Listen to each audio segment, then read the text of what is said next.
Serviteur d'Allah, le prophète éloge et salue d'Allah sur lui. Cherchez souvent refuge auprès d'Allah contre l'anxiété et la tristesse.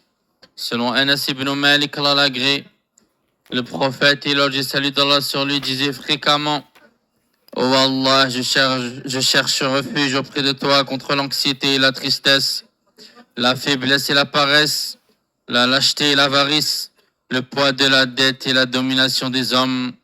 Rapporté par Al-Bukhari. Ô vous les gens, les soucis et les chagrins, que savez-vous des soucis et des chagrins? L'anxiété et les soucis sont une source de tristesse et de pression dans la poitrine, entraînent une mauvaise humeur, de l'inquiétude, du stress nerveux, de la dépression, des pensées négatives et un épuisement des forces physiques et mentales.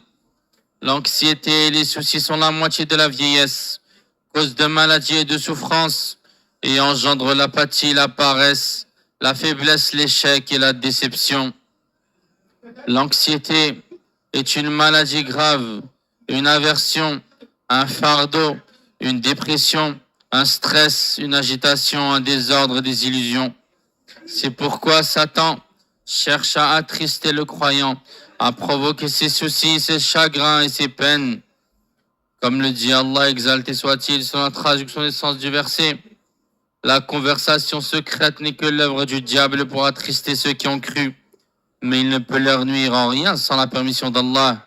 Et c'est en Allah que les croyants doivent placer leur confiance.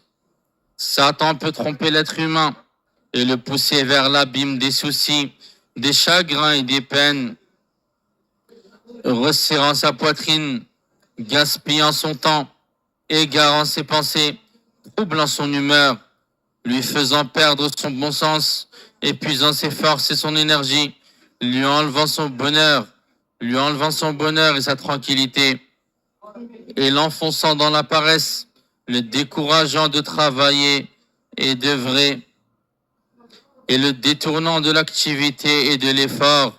Ainsi, il devient en proie à l'anxiété et au stress, enveloppé d'une sombre dépression, de désespoir, de découragement et de frustration. Il est donc impératif, serviteur d'Allah, de repousser ses soucis avec détermination et volonté, et de ne pas se soumettre à eux, ni de suivre leur chemin. Serviteur d'Allah, Allah éprouve ses serviteurs par l'aisance et la difficulté.